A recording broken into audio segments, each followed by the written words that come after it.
దారులన్నీ మూసుకుపోయాయా? అందుకే శ్రీచరణ్ ఈరోజు ముస్సోరి పోలీసులు ఎదుట హాజరయ్యాడా?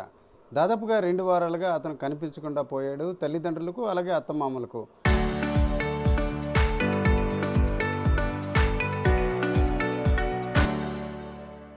మీడియాకు కూడా తాను అందుబాటులో దర్యాప్తు అధికారులకు ఉన్నానని చెప్పాడు. కానీ ఆ తర్వాత సీన్ చూస్తే ఎక్కడ కూడా దర్యాప్తు అధికారులకి ఆయన అందుబాటులో లేకుండా పోయారు. ఎట్టకేలకు చూసుకుంటే ఈరోజు ముస్సోరి పోలీసుల అదుపులో ఉన్నాడు శ్రీచరణ్. ఒక రకంగా తల్లిదండ్రులు గత కొన్ని వారాలుగా చూసుకుంటే ఎట్టి పరిస్థితుల్లో అతన్ని అదుపులో తీసుకుని విచారిస్తే నిజాలు బయటపడతాయని చాలా సందర్భాల్లో చెప్పారు. ఈ దశలో రాధాగాయత్రి తండ్రి సుధాకర్ గారు ఉన్నారు. సుధాకర్ గారు, ఉదయం విషయం తెలిసింది, మీరు కొంత ఊరట చెందుతున్నారా? ఇప్పుడు అంటే న్యాయం పూర్తిగా జరగకపోయినప్పటికీ ఆ న్యాయం దక్కే క్రమంలో ఒక తొలిమెట్టుగా అనుకుంటున్నారా ఈ అదుపులోకి తీసుకోవడానికి? అదుపులో తీసుకోవడం ఒక తొలిమెట్టు అండి. స్టార్టింగ్ ఒక 100కి 100 రూపాయలు కాదు, ఒక 10%. వాడిని విచారించాలి పూర్తి స్థాయిలో. వాడి నోటంటే వాడు నిజం చెప్పినప్పుడే పూర్తి న్యాయం జరుగుతుంది. వాడు ఎందుకు అలా మృగంలో ప్రవర్తించాడు, వాడు ఉన్న మెంటల్ కండిషన్ ఏంటి, వాడు ఇదేంటి, వాడి బిహేవియర్ ఏంటి, అన్నీ వాడు చెప్పాలి. వాడు ఎందుకు ఇలా ప్రవర్తించిన కారణం ఏంటి, వాళ్ళ తల్లిదండ్రుల పెంపకం ఏంటి, ఇవన్నీ వాడు నోటంటే వాడు చెప్తేనే శిక్ష పడుతుంది. వాళ్ళు పోలీసులు నిరూపించగలగాలి దీన్ని. ఓకే, ఫోన్లో మీరు కూడా 12వ రోజు మీ వైఫ్ మేడం గారు మాట్లాడారు, అడ్వకేట్తో మాట్లాడారు, అన్ఎక్స్పెక్టెడ్గా అతనితో కూడా మాట్లాడారు. నేను సెక్యూరిటీ ఎవరైతే దర్యాప్తు అధికారులకు అందుబాటులో ఉన్నానని. కానీ మీరు నిన్న మొన్న ముస్సోరి వెళ్ళారు, అట్లా డెహ్రాడూన్ పోలీసులే వారు ఏం చెప్పారు? ఇతను నిజంగా వాళ్ళని కలిసినట్టు చెప్పారా? అతను చెప్పిన మాటలన్నీ అవాస్తవాన్ని నిన్న మీరు వెళ్ళిన తర్వాత తేలిందా? వాడు చెప్పిన అవాస్తవం అండి. వాడు రంగులు మారుస్తాడండి. ఇక్కడ ఒకలా మాట్లాడతాడు, ఇలా పక్క వెళ్ళి ఒకలా మాట్లాడతాడండి. ఇక్కడ మీడియాని, ఇక్కడ పోలీసులనే చెమటలు పట్టించాడు వాడు.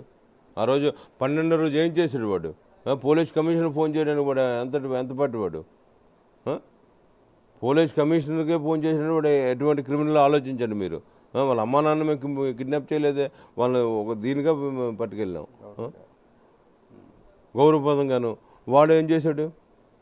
పోలీస్ కమిషనర్గా చెమటలు పడి అంటే వాడు ఎటువంటి వాడు? ఆ రోజు మీడియాతో మాట్లాడాడు. మీడియా ముందే నేను ఇప్పుడే వచ్చి వెళ్ళాను, ఎవరో ఎస్హెచ్ఓ దగ్గరికి, ఇన్వెస్టిగేషన్ ఆఫీసర్కి వెళ్ళాను, నన్ను ఆయన ఇన్వెస్టిగేషన్ ఆఫీసర్కి వెళ్తే తాంబూలు నుంచి పంపిస్తాడు ఇటువంటి వాడిని. చెప్పండి మీరే, ఎంతవరకు నిజం? నేను మళ్ళీ వెళ్ళి ఎంక్వైరీ చేస్తే ఏమీ రాలేదు. వాళ్ళ లాయర్ వచ్చాడు. లాయర్ వచ్చి వాడు భయపడిపోతున్నాడు. మృగం భయపడుతుందండి. వాడు భయపడిపోతే నువ్వెందుకు ఊరుకున్నావు? లాయర్ని ఎలాగో వదిలేశాను. వాళ్ళ లాయర్ వచ్చాడండి, చెప్పాడండి, వెళ్ళిపోయాడండి అన్నాడు. నేను దీనిగా ఇచ్చేసి వాళ్ళందరినీ నిలదీస్తే అప్పుడు వాళ్ళు మళ్ళీ ఫర్దర్ స్టెప్ వేశారు. ఆ కేసుని ఎస్హెచ్ఓ లెవెల్ నుంచి డిఎస్పీ లెవెల్కి వెళ్ళింది. ఆయన అన్ని ఎంక్వైరీలు చేసి అన్నీ చేసి మెజిస్ట్రేషన్ ఎంక్వైరీ ఇవన్నీ పెట్టడం వల్ల వాడి దారిలోనే మూసిపోయి ఎక్కడ లేవు. అక్కడ డెహ్రాడూన్లోనే మన ఆంధ్రాకి లాగా అక్కడ బెయిల్ ఉండదు ఏ కేసుకి. వాడు అందుకనే పరిగెట్టుకు వచ్చాడు. లాయర్ మాట ఎవడ విండి. ఇవాళ మెజిస్ట్రేట్ ఎంక్వైరీకి వెళ్ళిందంటే లాయర్ మాట ఎవడ ఉంటాడు? ఆయన నోటీస్ ఇచ్చాడు నలుగురికి. తల్లి తండ్రి తప్పు చేసిన వాడు వీడు, ఇప్పుడు ఆ శిక్ష అనిపిస్తుంది. తల్లి తండ్రి చెల్లి కూడా శిక్ష అనిపిస్తున్నది ఇవాళ. అంటే ఒక రకంగా మెజిస్ట్రేట్ ఎంక్వైరీ అంటే పోలీస్ ఎంక్వైరీతో పాటు మెజిస్ట్రేట్ ఎంక్వైరీ మొదలైంది. మీరు అన్నట్టు అమ్మ నాన్న, చివరికి వాళ్ళ చెల్లి, అంటే సంబంధం ఉందన్నది లేదన్నది మనకు తెలియదు. కానీ వాళ్ళ చుట్టూ కూడా ఒక చట్టంలాగా ఉచ్చు బిగించుకుంది కాబట్టి ఇతను హాజరయ్యాడని అంటారు. అంతే, వాడు చేశాడు తప్పు చేసిన దాంట్లో వాళ్ళది ఉంటుంది ఎంతో కొంత. ఎందుకంటే 25 రోజులు 26 రోజుల వరకు వాడిని ఎక్కడ పెట్టారు వాళ్ళు నిజాయితీ పనులు. నా కొడుకే తప్పు చేయలేదని కడిగి ముచ్చు అన్నప్పుడు వాళ్ళు ముందుకు తీసుకొచ్చి వాళ్ళు పోరాడే తల్లిదండ్రులుగా ఇచ్చేయాలి. నా కూతురు ఇవ్వలేదు, నేను పోరాడుతున్నలేదండి, నేను మా ఆవిడ. వాళ్ళు పోరాడాలి కదా వాళ్ళ కొడుకు గురించి. ఇప్పుడు నా కూతురే పోయింది, వాళ్ళ కొడుకు ఏం చేస్తాడు? జైల్లోనే ఉంటాడు. కానీ వాడు చావడు కదా ఆ టైంలోనే. తప్పు లేనప్పుడు. తప్పు ఉంది కాబట్టి వాళ్ళు వాడిని కాపాడుకొచ్చారు. ఎన్నాళ్ళు కాపాడుతారు? చట్టం ఇది కాదు, గుడ్డిది కాదు కదా. న్యాయస్థానాలు చట్టం ఎందుకు పెట్టారు ఇంతమందిని? ఇవాళ వాడికి అన్ని దారులు మూసిపోయి వచ్చాడు ఆటోమేటిక్గా మీడియా ముందుకు. వచ్చాడంటే ఇది కాదు, ఇంకా బోల్డ్ ఉంది దీనికి. వాడి నోటంటే వాడు నిజాలు చెప్పాలి. ఏం జరిగిందని అటువంటి లొకేషన్కి ఎందుకు వెళ్ళాడు? ఏమిటి, ఎవరు ప్రేరణ పెట్టారు వాడిని? ఎందుకు వెళ్ళవలసి వచ్చింది వాడికి? అటువంటి ఏరియాకి ఎవడు వెళ్తే మృగాలు తప్ప వెళ్ళవు. మృగాలు సంచరించే ఏరియాకి మనుషులు వెళ్తారా? ఆ ఏరియా మాకు వెళ్ళడానికే చాలా భయం వేసింది. మేము ఎంతో 10 మంది వెళ్ళాం మేము, పోలీసులు వీళ్ళు వాళ్ళు, వాన గాలి వాన, ఒక అడుగు తీసి ఒక అడుగుడానికి కూడా మాకు ఇది లేదు. అటువంటి వాడు ఎలాగెళ్ళాడు అర్ధరాత్రి 11 మేము పగలు 11 గంటలకు వెళ్ళడానికి మాకు ముక్కు చెమటలు పట్టాయి. అర్ధరాత్రి 11 గంటలకు ఒక ఆడపిల్లని తీసుకుని వీళ్ళేమైనా అనుభవం ఉందా వీళ్ళకి జీవితం గురించి? అంటే అతను బర్త్డే సందర్భంగా తీసుకెళ్ళానని చెప్పడం జరిగింది, హరిద్వార్ ఋషికేశ్. బట్ ఆ బర్త్డే అనేది ముస్సోరీలో ఎందుకు ప్లాన్, అంటే బిఫోర్ ప్లాన్ ఉందంటారా లేకపోతే అన్ఎక్స్పెక్టెడ్గా ప్లాన్ చేసినట్టు చెప్తుంటారా? బర్త్డే అంటే తర్వాత తల్లిదండ్రులతో ఎవడో సెలబ్రేట్ చేసుకుంటాండి. బర్త్డే అంటే ఏంటి? తల్లిదండ్రులు కన్నారు కాబట్టి బర్త్డే అన్నది తల్లిదండ్రులతో సెలబ్రేట్ చేసుకోవాలి. బర్త్డే మృగం కాబట్టి ఏంటి ఏదో ఆడపిల్లని దీన్ని ఎదురుగా ట్రాప్ చేయాలి. నా బర్త్డే అనగానే కొంచెం ఏ ఆడపిల్లైనా ఎంత కరుడు కట్టిన వీళ్ళైనా కనికరిస్తారు. మేము చెప్పాం, ఫస్ట్ ఆఫ్ ఆల్ చెప్పాం వాళ్ళ తల్లిదండ్రులకి, మీ అబ్బాయి మా అమ్మాయి ఇటు పని కలవడానికి వీల్లేదు, మా అమ్మాయి ఇక్కడికి వచ్చి స్టోరీ చెప్తుంది, ఇద్దరూ కలిసి ఉంటే ఉంటారు, లేదు అంటే ఎవరు మానం వాళ్ళు ఉంటారు, తప్పులేదు. మనస్పర్ధలు వచ్చినప్పుడు ఎవరు మానం వాళ్ళు తప్పులేదు అక్కడ అని మేము ఇన్ని కండిషన్లు పెట్టి వాళ్ళకి అప్పచెప్పిన వాళ్ళు ఏం చేయాలి? ప్రొటెక్షన్ ఇవ్వాలి అక్కర్లేదా మా అమ్మాయికి?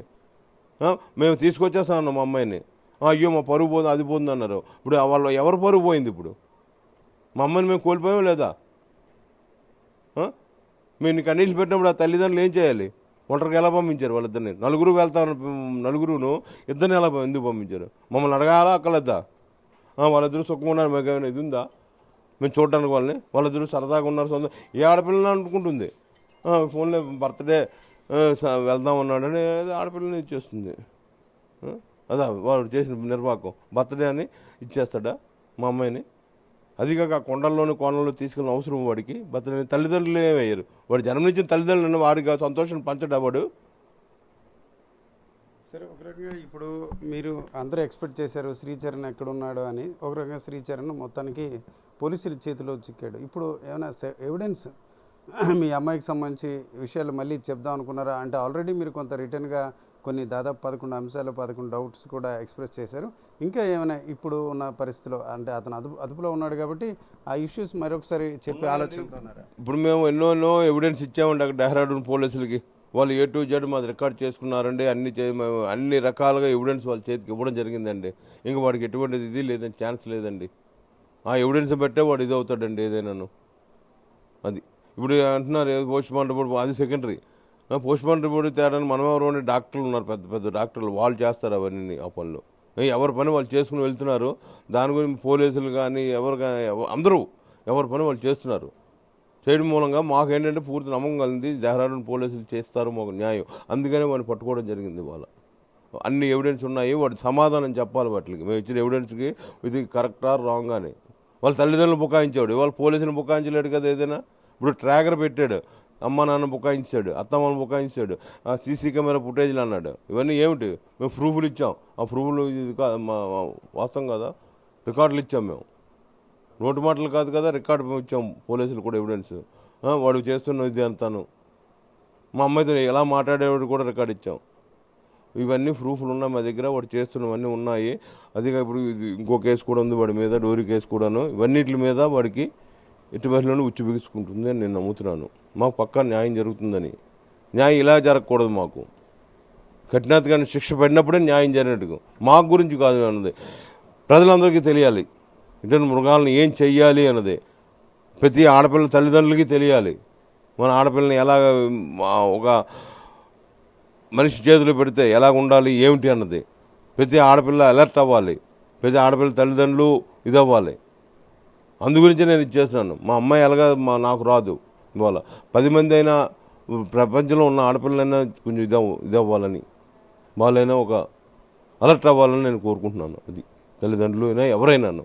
ఇది రాధాగాయత్రి తండ్రి సుధాకర్ గారి ఆవేదన. తొలి దశ నుంచి కూడా తన కుమార్తెను ఒక ఉద్దేశపూర్వకంగా ఒక పథకం ప్రకారం అల్లుడు శ్రీచరణ్ అంతమొందించే ప్రయత్నం చేశారు. అయితే ప్రస్తుతానికైతే శ్రీచరణ్ నిన్న మొన్నటి వరకు తప్పించుకున్నాడు. అన్ని దారులు మూయడంతో ఈరోజు పోలీసుల చేతికి చిక్కాడు. ఇప్పటికే చాలా అంశాలు సాక్ష్యాలతో కూడా డెహ్రాడూన్ అలాగే ముస్సోరీ పోలీసులకు ఇచ్చాం. విచారణలో ఖచ్చితంగా అతను పట్టుబడమే కాకుండా నిజాలు అంగీకరిస్తాడు. ప్రధానంగా చూసుకుంటే ఆమెను ఏ రకంగా అంతమొందించాడు, అలాగే ఆమె మృతికి ఏం కారణాలు అనే విషయం కూడా త్వరలోనే విచారణలో వెల్లడవుతాయని ఆశాభావం వ్యక్తం చేస్తున్నారు.